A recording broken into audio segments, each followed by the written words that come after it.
again for step 3 of our push-up progression. So again, let's refresh on what we did in step 2 and then move on to step 3. So step 2, we talked about the hand position, eye position, foot position. So remember, you're going to be rooted to the ground. Static stomp, really pushing your feet into the ground. And now we're talking in the last step about pushing your hand, your whole hand really gripping the ground. And then your eyes were at fingertip level. So just remember your setup, hands down, eyes at that fingertip level. The next thing that we want to talk about in this step 3 is, one is the breathing on the negative. What do you do to get to the ground? And then I want to talk about your lats. So one of the drills that we use for really getting used to engaging the lats and letting you feel that before you get into your push-up is you take a dowel rod.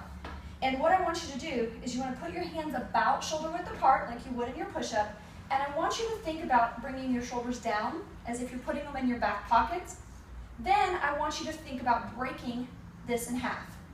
See how it kind of engages there in the shoulders? So when you break, you're going to get that corkscrew in your shoulder, really getting your lats engaged. So I want you to think about that.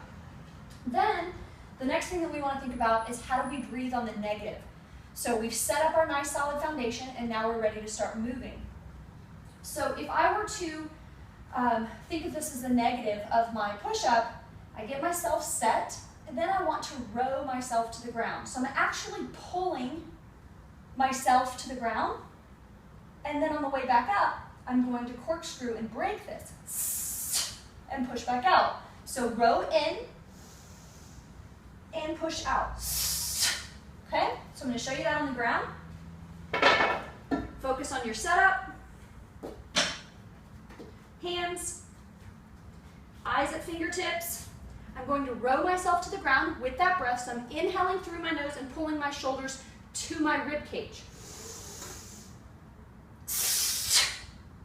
Pull in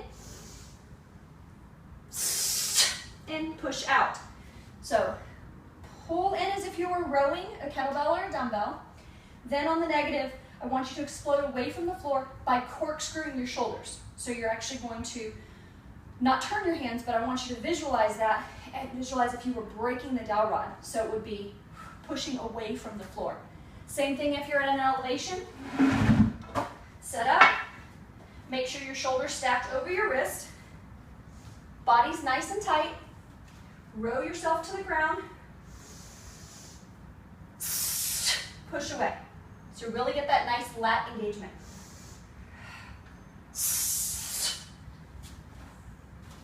Try those out and check back next week for step 4.